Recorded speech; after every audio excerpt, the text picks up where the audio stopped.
Why an Easter Bunny? A graded reader, Level B1. Introduction. The sun was shining brightly through the kitchen window.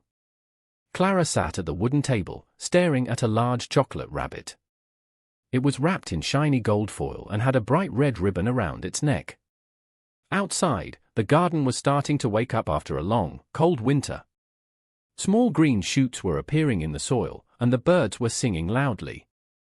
"Mom," Clara asked, pointing at the chocolate treat, "why do we have an Easter bunny?" Her mother stopped washing the dishes and looked at her with a smile. "That is a very good question, Clara," she replied. "People have asked that for hundreds of years. Is it just because they are cute?" Clara wondered.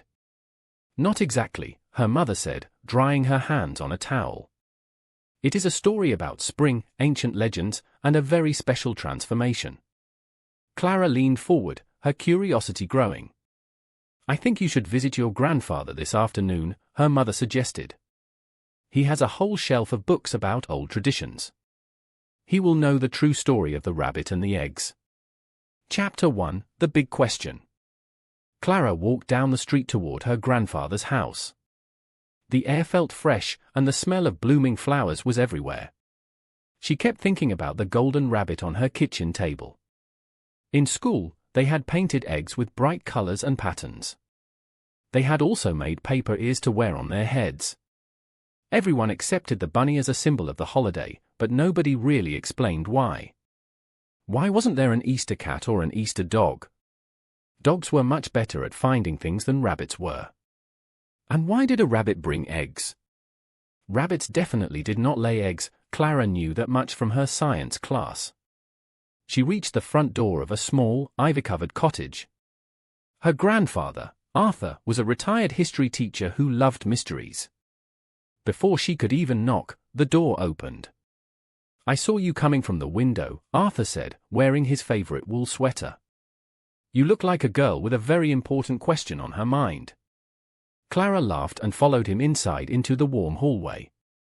Chapter 2: The Library of Secrets. Arthur's living room felt like a museum of stories. Books covered every wall, from the floor all the way to the ceiling. There were maps of ancient lands and small statues from different countries. "So," Arthur said, sitting in his large leather armchair, "what brings you here on such a beautiful Saturday?" Clara sat on the rug near his feet. "I want to know where the Easter bunny came from," she explained. "Mom said it's a very old tradition, but it doesn't make much sense to me." Arthur's eyes lit up, as they always did when he talked about history. "Ah, the Osterhaze," he said, using a word Clara didn't recognize. "That is the German name for the Easter hare. The tradition traveled a long way before it reached us here." He stood up and walked to a corner of the room where the oldest books were kept. He pulled out a heavy book with a faded blue cover. "To understand the bunny, we have to go back a long time," he whispered. "We have to go back to a time when people believed in goddesses and magic." Chapter 3: The Goddess of Spring. Arthur opened the book to a page with a beautiful illustration. It showed a woman walking through a forest, surrounded by light. "A long time ago, in northern Europe, people celebrated the arrival of spring," Arthur began. "They called the goddess of the dawn and the spring Easter. Does that name sound familiar?" he asked Clara. Clara thought for a moment and then her eyes widened. "Easter?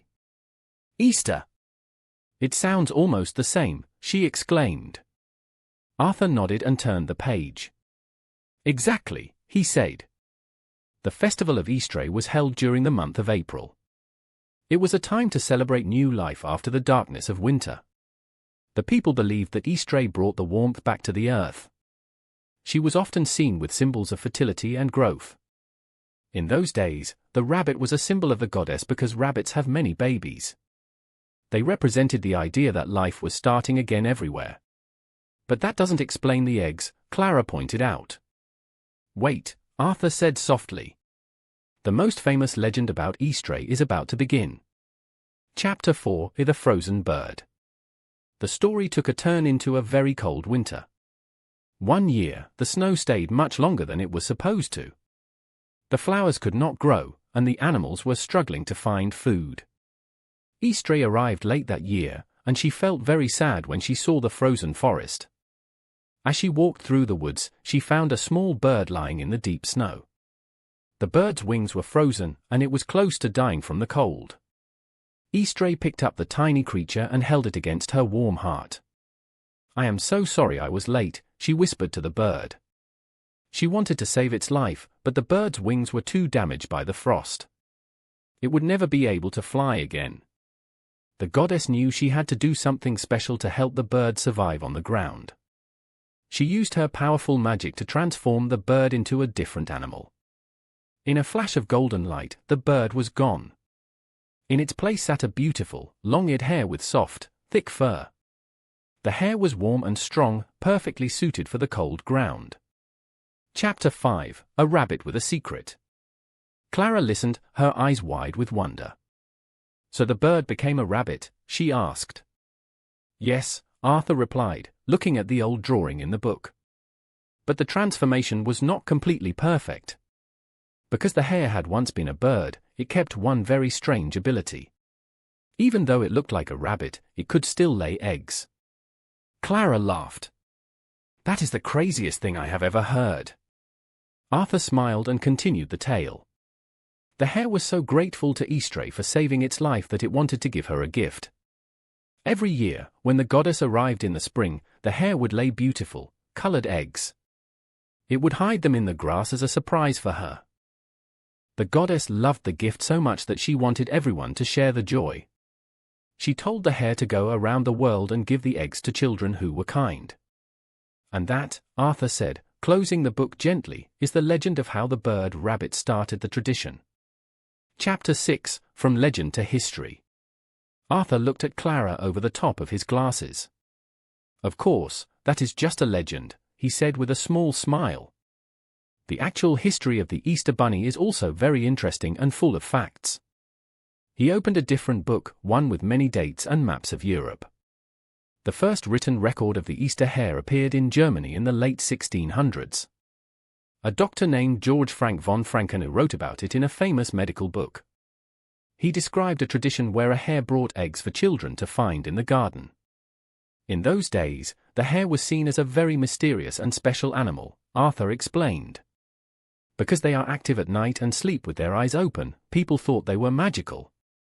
They were also incredibly fast, which helped people believe they could travel the whole world in one night.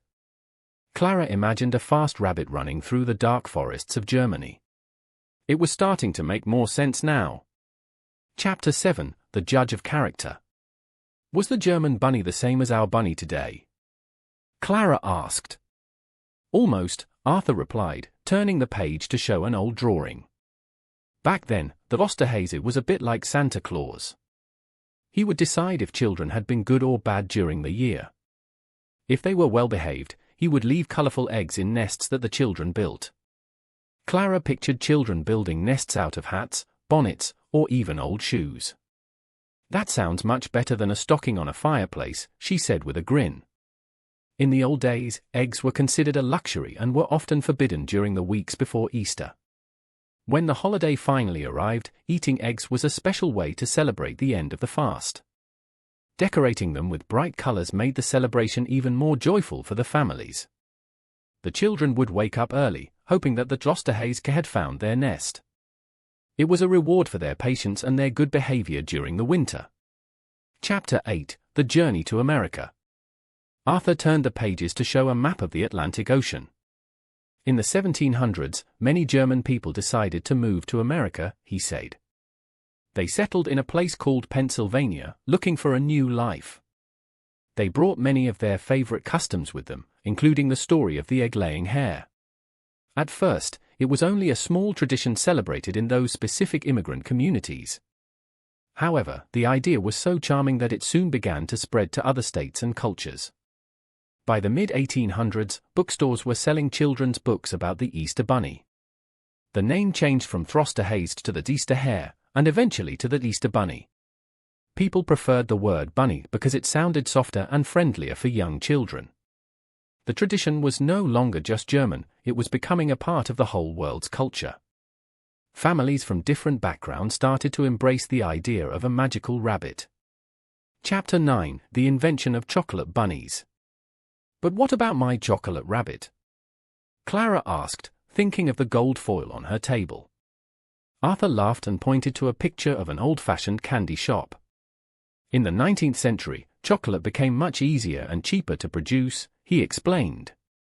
German candy makers started creating little rabbits made of solid chocolate. They were very popular because they looked exactly like the legendary animal from the stories. Soon, these delicious chocolate treats were being shipped all over Europe and North America. The tradition of the egg hunt also became more organized and popular during this time.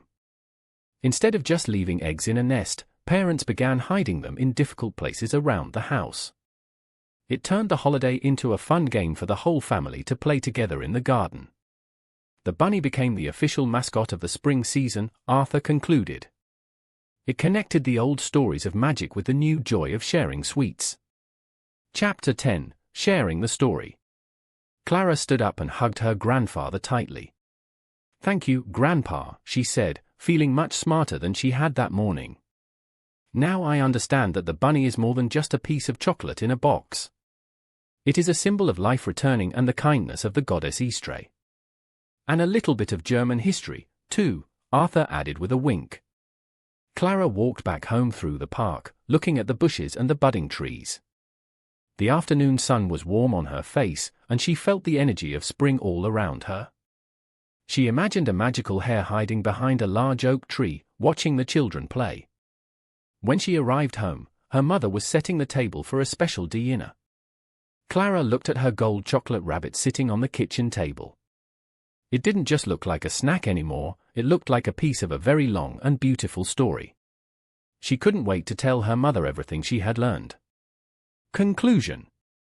That night, Clara went to bed feeling very happy and satisfied. The world felt like a place full of hidden secrets and ancient, wonderful magic. Easter was not just about eating candy, it was about the earth waking up after a long sleep. The bunny reminded everyone that even after the coldest winter, spring always returns. It reminded them that life is a precious gift that should be celebrated with color and joy. Clara closed her eyes and dreamed of a field full of wild flowers and soft, hopping hares. Tomorrow, she would help her mother hide the brightly colored eggs in the garden. And she would make sure to tell all her friends the story of the frozen bird and the goddess. The tradition would continue, one story and one golden egg at a time. The mystery of the Easter Bunny was a secret she was proud to share. The end.